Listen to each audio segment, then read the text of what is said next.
Ladies and gentlemen, welcome back once again to Holy Plot. This is Liam, Jacob, and James. Boy and the Heron came out. We saw it, you guys, and we liked it even. Jacob, why don't you start us off? Yeah, so I think something that all of us were feeling, I think a lot of people are going to be feeling this, that this is a divisive movie. I feel like because this is an autobiography, I think all of us can agree with that. Yeah. Hayao Miyazaki said this is like his most personal movie he's ever made. Mm-hmm.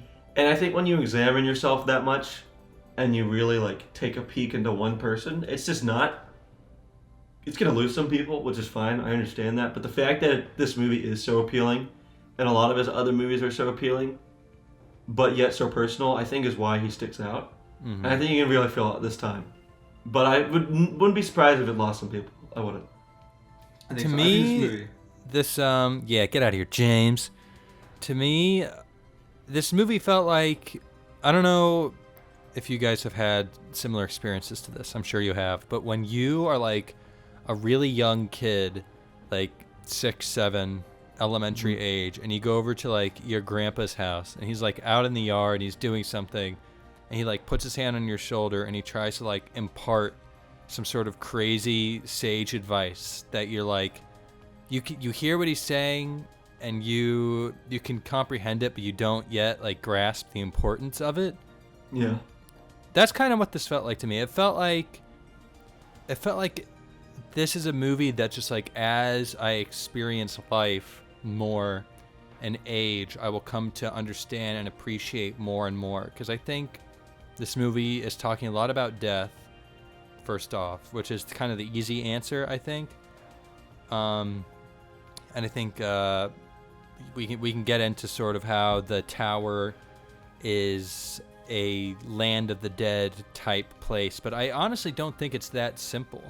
I think more than anything, the movie is about just the process of aging. Yeah. And the reason that sticks out to me is that clearly the Tower Land, or whatever it's called, it's not just a place of death. You see the little balloon white guys. What are they called? Wawas? I don't know. Something Wawa. Something with Wara 2 W. I think it's the Wara Wara.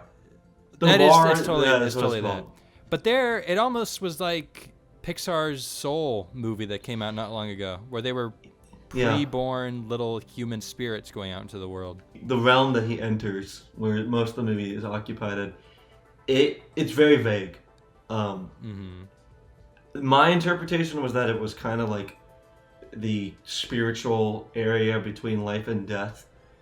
Miyazaki was looking back at his past, and he wanted to make, obviously he's an older guy now, he wanted to make a movie about, the longevity of a life and how it evolves. And he realized that when he was looking back at his life, that these incredibly emotionally charged moments in his life were vital for his growth. The main character loses his mom. Then, after losing his mom, he has to move in with his dad's mistress, who is technically his aunt. And that is a lot for a young kid to deal with. For sure. And the movie is based around a book loosely, but I think it's kind of based around how this book, I think it's called How Do You Live, right? Yeah. That was the original name of the movie, by the way. Original name of the movie, but the movie's not an adaptation. I think this movie is about the kid's mom died, he read this book, and that book allowed Miyazaki to feel the way that this movie was visualized. The style that Miyazaki has and the imagination was kind of birthed from reading that book, processing that story, and how personal that was to him. And I feel like he wanted to tell that story about how he kind of became a creator and how he became in touch with himself. The way I described it to you after we finished the movie is Ghibli movies like make me feel stuff that I don't want to, but I'm like glad the movie made me confront it. Mm-hmm. I feel like this was like Miyazaki's experience with doing that. Yeah. He kind of stepped into like the lens that he's been putting people under. I thought that was really cool. Yeah, and I think that there's just some very universal things here that people can latch onto and project into the movie, and they're not wrong to do so. I think any kind of radical change that you've had to deal with, any kind of grief that you've had to deal with, I think you can really relate to the main character. And the more quiet way that he goes through it, and the way that this world that he goes into is kind of this Alice in Wonderland type metaphor and extension of it. And I think it's really good. I think that you make the comparison to Spirited Away. Spirited Away takes a lot of emotional things that people can relate to and makes this physical landscape that makes you recall it and makes you feel those feelings. I think this movie has that the most since Spirited Away.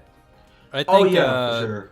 I would say another thing that I don't want us to miss are the birds. This is a bird-type movie, ladies and gentlemen. For sure. And if you look at Miyazaki's entire filmography, the dude messes heavy with like things in the air and aviation and birds, Castle in the Sky, The Wind Rises, perhaps more than any other one. Howl's Moving Castle. Nausicaa a little bit. Yeah, everything. To me, it almost reads like the birds in this movie, they're almost a window into his creativity. I don't know, maybe because the thing that strikes me about it is that basically all of the birds in this movie are trying to like eat people. Like the heron is violent, and the parakeets are straight up trying to eat them for half the runtime, and the pelicans are eating the wara or whatever they were called.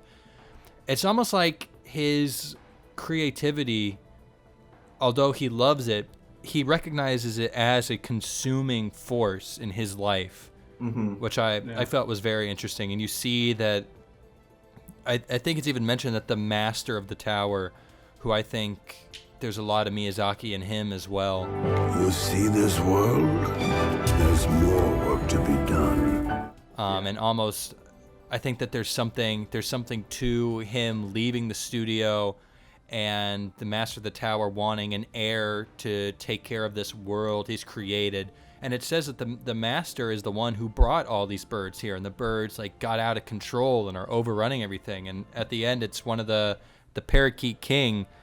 He tries to stack the tower, and the whole thing, you know what I mean? So I think there is absolutely stuff there. And I think Miyazaki himself is represented by minimum 2 characters in this movie, which is just crazy.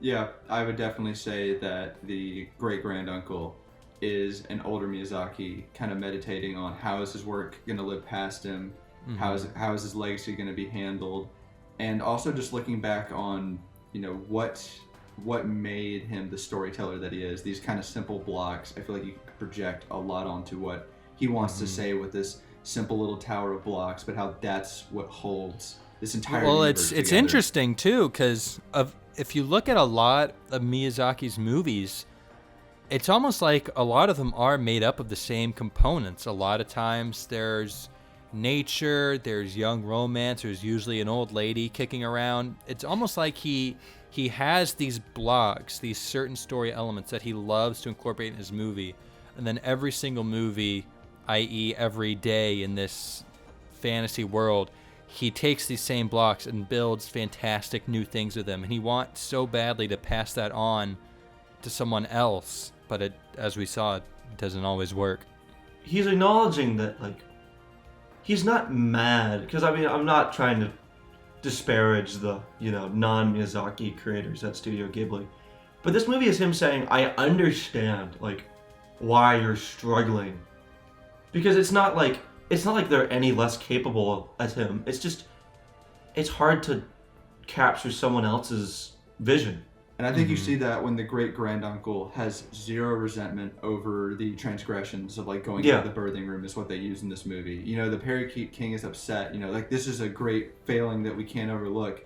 And he's like, I still want him to be my successor. And I think that's the kind of the level of empathy to new storytellers that he also wants to imbue this movie with. Yeah, and I think he's saying in a very humble way that if the main character is him and he's talking to younger him in a way that can communicate to the other storytellers at Studio Ghibli, he's kind of saying that he was in their shoes at one point. He understands like why it's hard, and that it is like an optimistic message.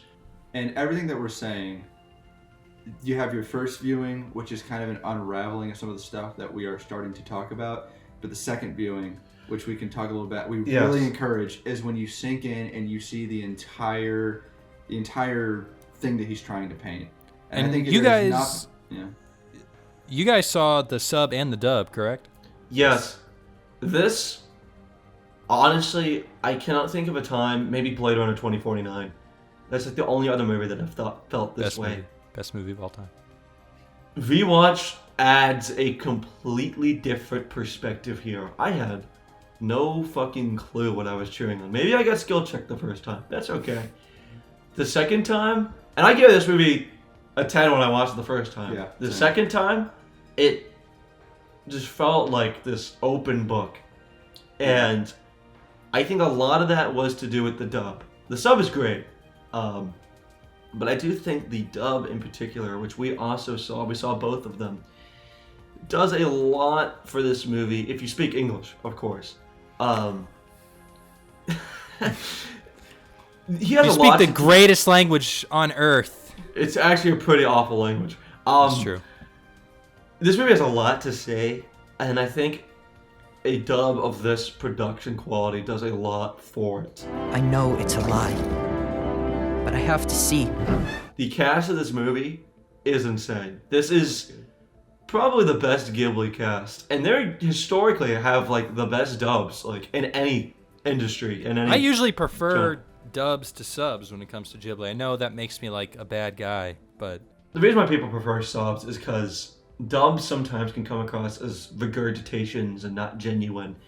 But like in this movie, the actors were locked into the vision and they respected it and they were intimately familiar with the messaging of the movie, and you could tell that. There was a couple standouts that I want to talk about. First off is Robert Pattinson. Robert Pattinson is... I'm a Heron. Your mother, she's awaiting your rescue. We're not ready yet. This guy continues to impress. Every single time he's in a movie, I think it's like better than the time before. And this is probably my favorite role of his. He plays a role that is you would think is so contradictory to his typecasting, and he kills it. Is that the truth or a lie? A lie. I was laughing during this movie at Robert Pattinson, which is just so crazy. He absolutely vanishes, dude. A little bit of context I think is cool, and it's a little whatever. He prepared his voice role for this movie on his iPhone. He got the part, Miyazaki pitched it to him, or Ghibli, and he just did some recordings on his iPhone, went into the studio, and recorded the entire film in under 2 days. That's the most Robert Pattinson thing of all time. Yeah, I love that. That is how correct it is. And he's not the only one. He is the standout. The Heron, to me, and this is not to disparage the sub, but I didn't feel like when I watched this movie for the first time that he was like just as important as the boy. He kind of like a backdrop character. Yeah, he didn't feel like he like warranted being in the title. In the dub, he felt so much more substantial. I just think Robert Pattinson had such a big presence that really like elevated his contribution to the movie. And another standout who benefited from the dub is definitely the Parakeet King. Dave Bautista as the Parakeet King was the funniest shit I've seen in a movie this entire year. We must protect this world ourselves. Like, because I mean, Japanese voice actors are just better at pulling off like the screaming and the exaggeration. They're just good at it. They're better at it than English voice actors. But Dave Bautista brought the wrestler mojo to this goofy fucking bird character and just absolutely smashed it. That's the king, man. You show some respect. He was so... Like, Liam, you say this all the time, is that like you can tell when an actor is having the time of their life filming something. It makes the performance better. It really does. Dave Bautista was like crying, laughing in between takes. I bet he was. He had such a good time. But it's like it's not just him. Willem Dafoe's in this movie. Mark Hamill's in this movie. Florence Pugh's in this movie. It is a really, really well-rounded cast. The one thing that I really want to encourage as a final thought is that if you see this movie and you feel like it throws a lot at you and you don't quite know how to feel about it, there is not a movie that we have talked about on this channel, and just not one that I've seen in the past handful of years, that I could ever recommend seeing twice more. This is a fantastic movie. If it's divisive now, I think that's fine because it's going to be a very exciting discussion to see. But I would hope that this movie eventually finds itself being talked about as one of the best movies that Miyazaki and Ghibli have done. I think so. Plot holes. Now is your time. Get on the train of people who saw this when it first came out and thought it was awesome, because in 5 years, you're going to have to LARP if you didn't say, oh, dude, I thought it was cool the whole time. No, you didn't. We were here. You Get have on the train. Most likely, like 90% of you guys have A-list. Seriously, go check this out twice. It's awesome. It is a great time. And Liam, you only saw it once, and you speaking just as positively as we are about it. What can I say, man? I've got good media literacy. I even have a YouTube channel. Check it out. Holy Plot. So, what would we give this out of 10? 10. Liam? You go first. No, you go first. So, what... Why did you hate the movie, Liam? I thought it was boring. I didn't get it. I wish there was more action. No, but why, seriously, why is this not pushed to a 10 for you? I mean, the simple answer is probably because I only saw it one time. But Okay. the fun answer is that I absolutely positively adored what the movie was saying, the themes. I mean, we just talked all about it. This shit flashed me back to talking to my grandpa, dude. I did like this movie a lot. I gave it a 9. However,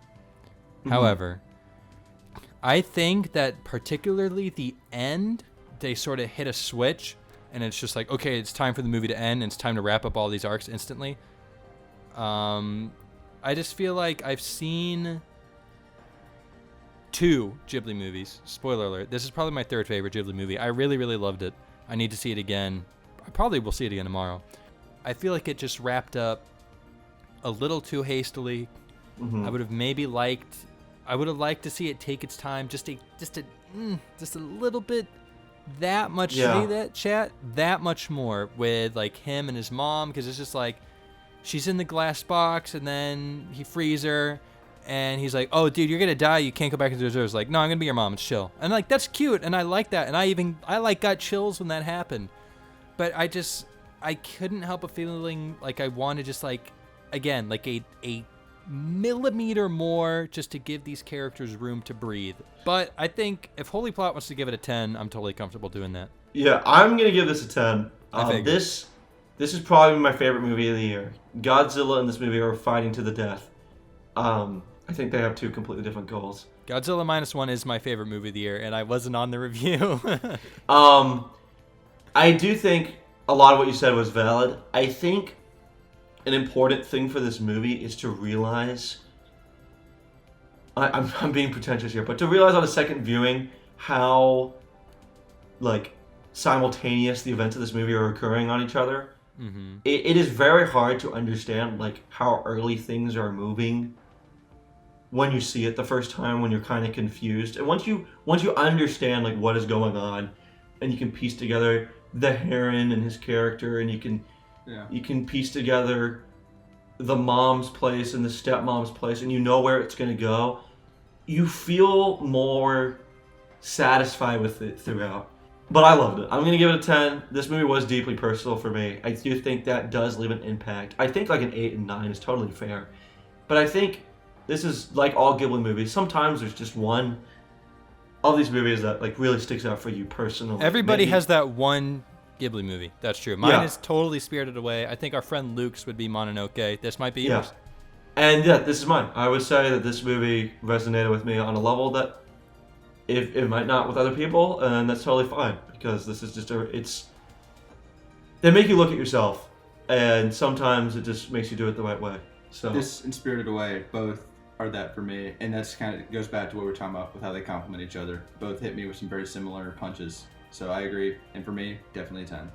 So Holy Plot gives it a firm 10 out of 10. I'm sorry, we have a majoritarian rule here. We don't divide our scores. No averages. Yeah. No half measures, Walter. That's all I got. Unless you guys got anything, go see the movie, please. I'm begging you. That's all I got. See it twice, both ways. Did you hear about the sequel they're doing? The you in the subscribe box? Maybe even click it twice. Get out of here. Go on.